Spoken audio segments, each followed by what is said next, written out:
Item: SCP-1396. Codename: Jovian Kill-Sats. Object Class: Euclid. Special Containment Procedures: SCP-1396 cannot be retrieved by any means currently available to the Foundation. However, as SCP-1396 has shown no hostility or intent to move from its current location, containment efforts limited to coordinating with NASA and other space agencies to prevent the public dissemination of information have been deemed sufficient for the foreseeable future. Description: SCP-1396 is a group of five unmarked, weaponized artificial satellites of varying size orbiting the planet Jupiter at its L2 Lagrangian point. SCP-1396 appears to be of human origin. Where and when they were constructed remains unknown, as well as how they were transported to their current location. SCP-1396-1 consists of a central hull coated with hexagonal ablative armor plates powered by what are believed to be radioisotope generators on the ends of three evenly spaced booms, each approximately 25 meters in length.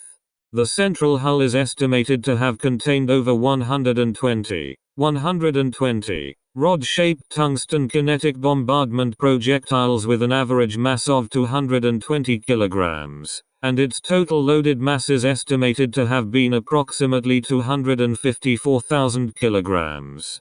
SCP-1396-2 is a satellite of identical profile and mass to SCP-1396-1. It is believed to have been rendered inactive during the events of Incident 1396-1338. See below. SCP-1396-3 through SCP-1396-5 are all identical satellites of a smaller profile than SCP-1396-1 with generator boom lengths of 21 meters and an estimated loaded mass of approximately 168,000 kilograms. Each of these objects is estimated to have carried approximately 60 kinetic bombardment projectiles averaging 90 kilograms in mass. All three satellites are inactive and presumed neutralized as of Incident 1396-1338. See below. SCP-1396 came to the Foundation's attention on following the detection of anomalous high-frequency radio signals of artificial origin by Foundation interplanetary probe, redacted near Io.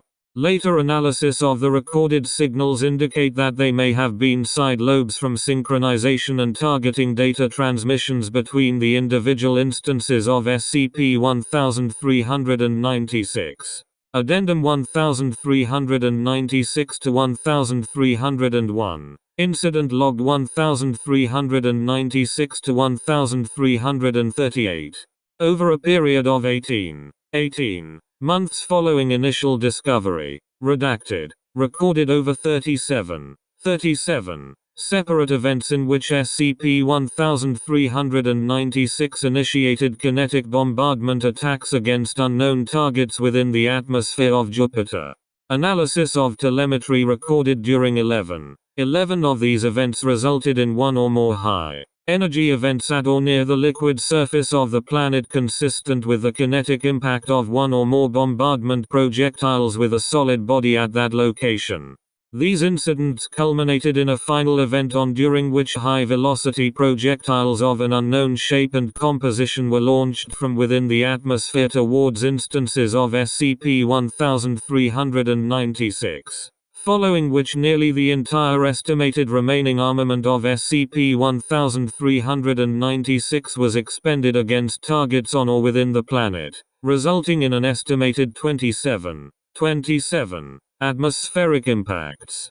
During this exchange, all instances of SCP-1396 except for SCP-1396-1 suffered extensive damage and were rendered inactive. No further bombardment events have been recorded since.